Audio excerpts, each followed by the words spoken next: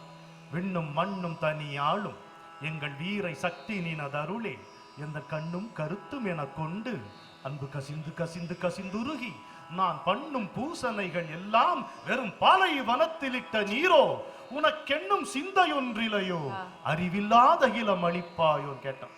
உனக்கு புத்தி இல்லையான்னு கேட்கலாம் பராசை.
மண்ணும் தனியாளும் எங்கள் வீர சக்தி நினதருளே, மண்ணும் தனியாளும் எங்கள் வீர சக்தி நினதருளே, எந்த கண்ணும் கருத்தும் என கொண்டு அன்பு கசிந்து கசிந்து கசிந்துருகி, எந்த கண்ணும் கருத்தும் என கொண்டு அன்பு கசிந்து கசிந்து கசிந்துருகி, நான் பண்ணும் பூசணைகள் எல்லாம் வெறும் பாலை வனத்திலிட்ட நீரோ, நான் பண்ணும் பூசணைகள் எல்லாம் வெறும் பாலை வனத்திலிட்ட நீரோ, வெறும் பாலை வனத்திலிட்ட நீரோ, வெறும் பாலை வனத்திலிட்ட நீரோ, வெறும் பாலை வனத்திலிட்ட நீரோ, நான் பண்ணும் பூசணைகள் எல்லாம் வெறும் பாலை வனத்திலிட்ட நீரோ, உனக்கென்னும் சிந்தையொன்றிலையோ அறிவில்லாத இளம், உனக்கென்னும் சிந்தையொன்றிலையோ அறிவில்லாத இளம் அளிப்பாயோ.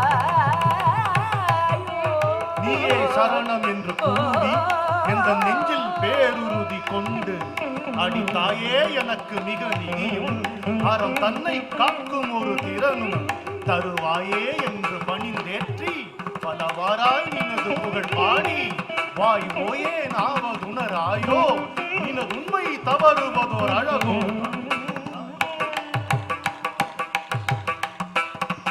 காளி வலிய சாமுண்டி ஓங்கார தலைவி என்றானே, காளி வலிய சாமுண்டி ஓங்கார தலைவி என்றானே, காளி தலைவி என்றானே, ஓங்கார தலைவி என்றானே, பல நாளில் என்னை அழைக்கலாமோ, உள்ளம் நாடும் பொருள் அழைத கன்றோ, பல நாடும் என்னை அழைக்கலாமோ, உள்ளம் நாடும் பொருள் அழைத கன்றோ, மலர்தாளில் விழுந்த பயம் கேட்டேன்,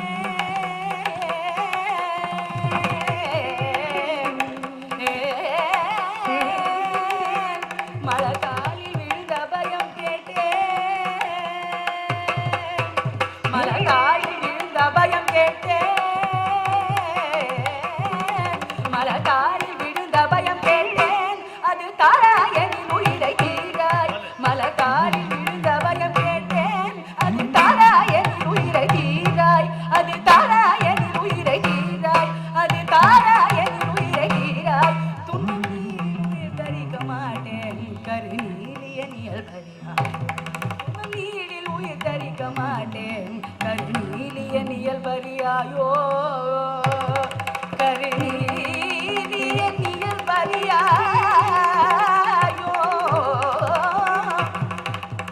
ஓ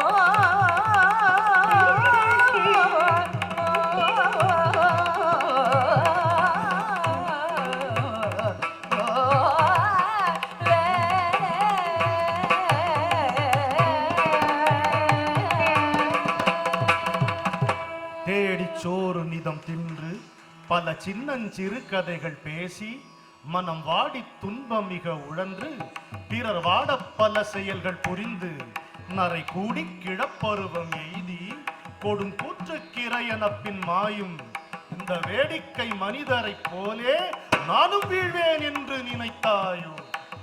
நின்னை சில வரங்கள் கேட்பேன், அவை நேரே இன்றெனக்கு தருவாய்,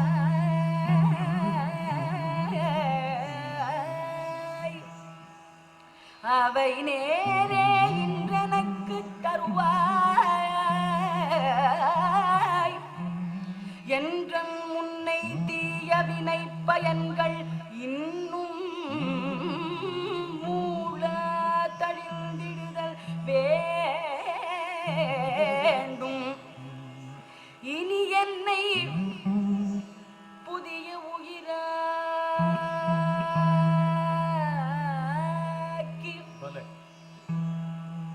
இனி என்னை புதிய உயிராக்கி, இனி என்னை புதிய உயிராக்கி,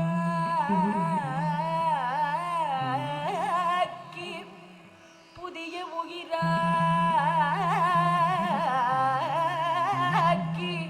இனி என்னை புதிய உயிராக்கி,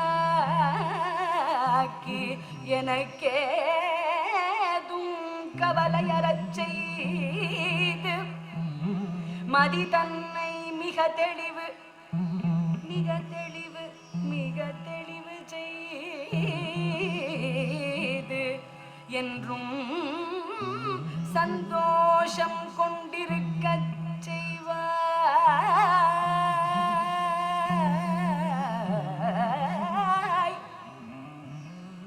சந்தோஷம் கொண்டிருக்கச் செய்வாய், சந்தோஷம் கொண்டிருக்கச் செய்வாய்.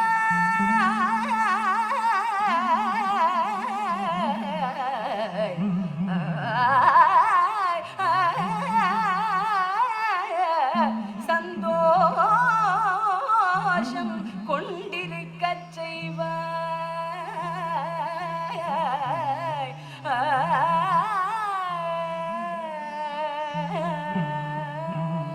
தோளை வலிவுடையதாக்கி உடற்சோர்வும் பிணி பலவும் போக்கி அறிவாளை கொண்டு பிளந்தாலும் கட்டுமாறா உடலுறுதி தந்து சுடர் நாளை கண்டதோர் மலர் போல் ஒளி நன்னித் திகழும் முகம் தந்து மத வேளை வெல்லு முறை கூறி தவமென்மை கொடுத்தருளல் வேண்டும். எண்ணும் காரியங்கள் எல்லாம் வெற்றி ஏறப் புரிந்தருளல் வேண்டும். தொழில் பண்ண பெருநிதியம் வேண்டும், அதில் பல்லோர் துணை புரிதல் வேண்டும். சுவை நண்ணும் பாட்டினோடு தாளம் மிக நன்றாய் உளத்தழுந்தல் வேண்டும். பல பண்ணில் கோடி வகை இன்பம் நான் பாடும் திறனடைதல் வேண்டும். கல்லை வைரமணியாக்கல், செம்பை கட்டி தங்கம் என செய்தல், வெறும் புல்லை நெல்லென புரிதல், பன்றி போத்தை சிங்க ஏராக்கல், மண்ணை வெல்ல திணிப்பு வரச் செய்தல் என விந்தை பிறப்பு வித்து நாட்டை நாம் தொல்லை தீர்த்துயர்வு கல்வி நன்கு சூழும் வீரம் அறிவாண்மை கூடும் திரவியத்தின் குவைகள் திறல் கொள்ளும் கோடி வகை தொழில்கள் இவை நாடும்படிக்கு வினை செய்து இந்த நாட்டோர் கீர்த்தி எங்கும் ஓங்க கலி சாடும் திறன் எனக்கு தருவாய். அடி தாயே நினக்கரியதுண்டோ, அடி தாயே நினக்கரியதுண்டோ, அடி தாயே நினக்கரியதுண்டோ. ஓம் காளி வலிய சாமுண்டி, ஓம்கார தலைவி என்றாணி, ஓம் காளி வலிய சாமுண்டி, ஓம்கார தலைவி என்றாணி, ஓம் காளி வலிய சாமுண்டி, ஓம்கார தலைவி என்றாணி, ஓம் காளி வலிய சாமுண்டி, ஓம்கார தலைவி என்றாணி, ஓம் காளி வலிய சாமுண்டி, ஓம்கார தலைவி என்றாணி, ஓம் காளி வலிய சாமுண்டி, ஓம்கார தலைவி என்றாணி, ஓம் காளி தலைவி என்றாணி, ஓம்கார தலைவி என்றாணி, ஓம்கார தலைவி என்றாணி, ஓம்கார தலைவி என்றாணி, ஓம்கார தலைவி என்றாணி. காளி வலிய சாமுண்டி ஓம்கார தலைவி என்றாடி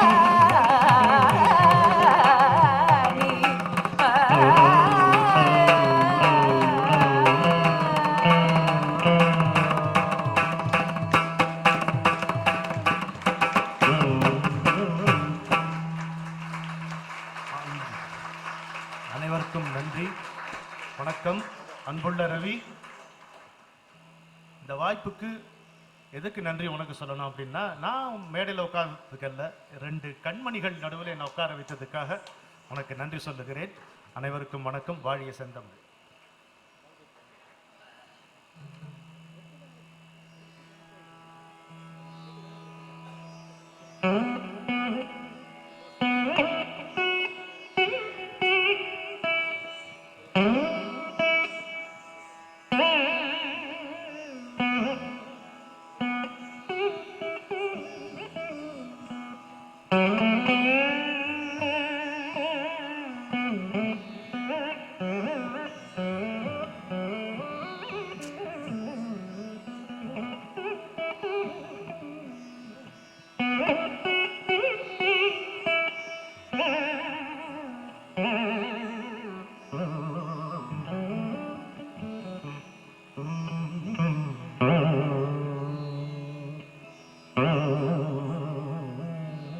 வாழிய செந்தமிழ் வாழ்கன தமிழர், வாழிய செந்தமிழ் வாழ்கன தமிழர், வாழிய பாரதம் மணி திருநாடு, வந்தே மாதரம், வந்தே மாதரம், வந்தே மாதரம், வந்தே மாதரம், வந்தே மாதரம்.